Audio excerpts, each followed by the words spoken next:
le serveur.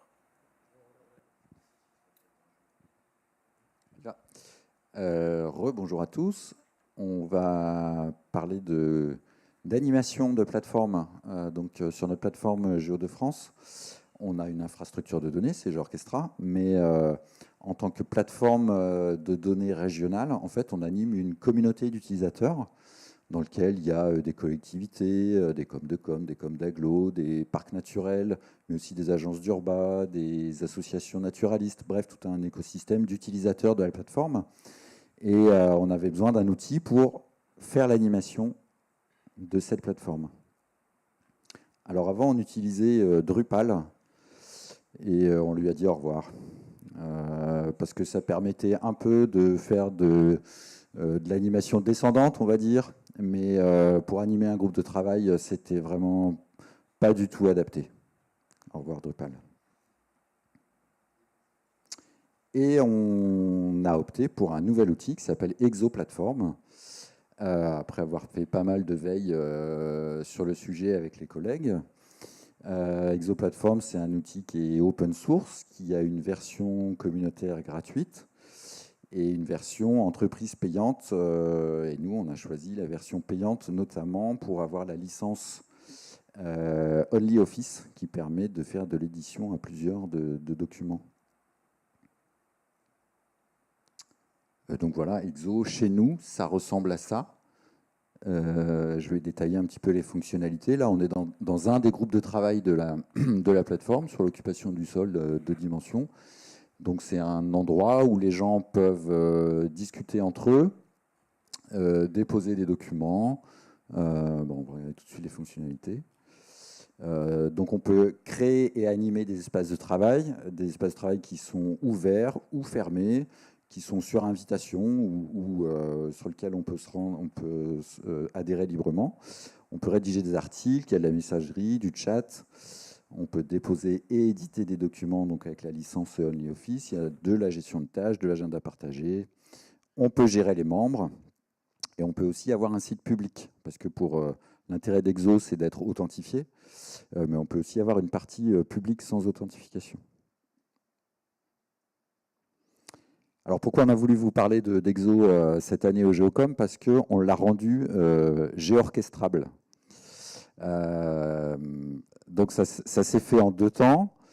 D'abord, alors pas forcément chronologiquement parlant, mais on va parler d'abord Gateway. Donc Exo a été mis derrière la Gateway et tout y passe, c'est-à-dire que le chat d'Exo, la visio d'Exo qui est basée sur Jitsi, OnlyOffice, tout ça passe derrière la Gateway et ça n'a pas été simple et on remercie encore Camp to Camp pour tout le boulot qui a été fait là-dessus parce que ça n'a vraiment pas été simple. Mais ça y est, ça marche. Et on a payé les pots cassés.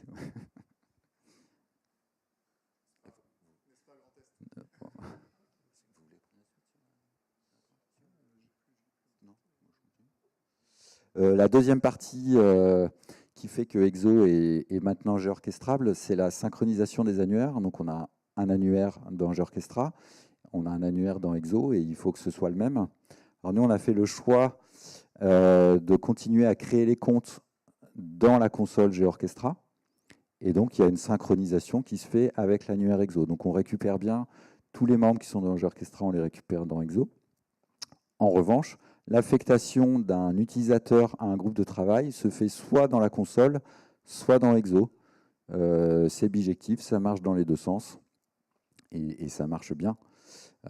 Donc ceux qui préfèrent, ceux qui ont l'habitude d'utiliser la console GeoOrchestra peuvent attribuer un rôle à un utilisateur qu'ils rattachent à un groupe de travail.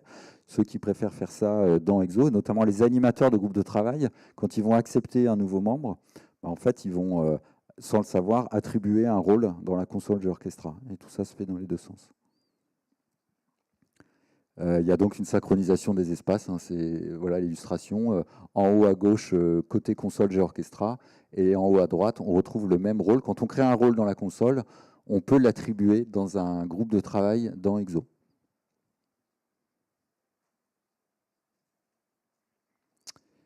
Un autre moyen de rendre Exo géorchestrable, c'est d'intégrer des briques de GeoOrchestra dans Exo. Alors, exemple avec MViewer. Et là, vous allez me dire, oui, mais MViewer, c'est pas une brique GeoOrchestra. Gna gna gna gna gna gna. On l'a fait quand même, et ça marche.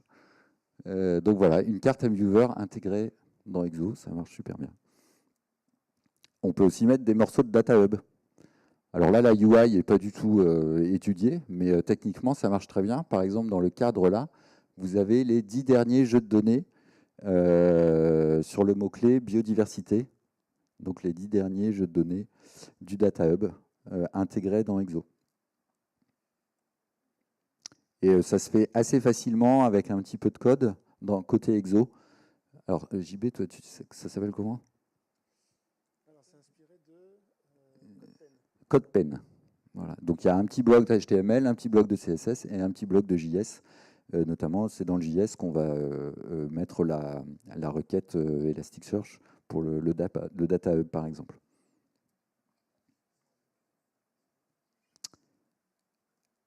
Les perspectives.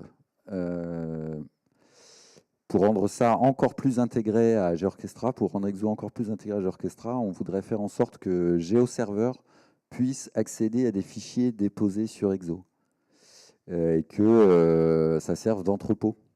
Notamment parce que nous, on a des utilisateurs qui veulent pouvoir déposer leur GeoPackage ou leur shapefile et puis publier leur flux dans la foulée. Et donc, ce dépôt de fichiers, il se ferait sur Exo. Et puis après, dans GeoServer, ils y accéderaient et ils pourraient publier leurs données. Donc ça, ce travail, c'est un travail qui vient tout juste de démarrer, et notamment avec les amis de Data Grand Est, parce qu'ils ont le même besoin. Donc on a commencé à voilà, mettre sur le papier quelques specs. On voudrait faire la même chose, faire en sorte que MViewer accède à des fichiers déposés sur Exo. Et puis on voudrait exploiter plus avant l'API d'Exo, puisqu'il y a une API qui fonctionne très bien. Jean-Baptiste, il s'en sert régulièrement. Et ouais, c'est vraiment très efficace et assez simple d'utilisation. Ben merci.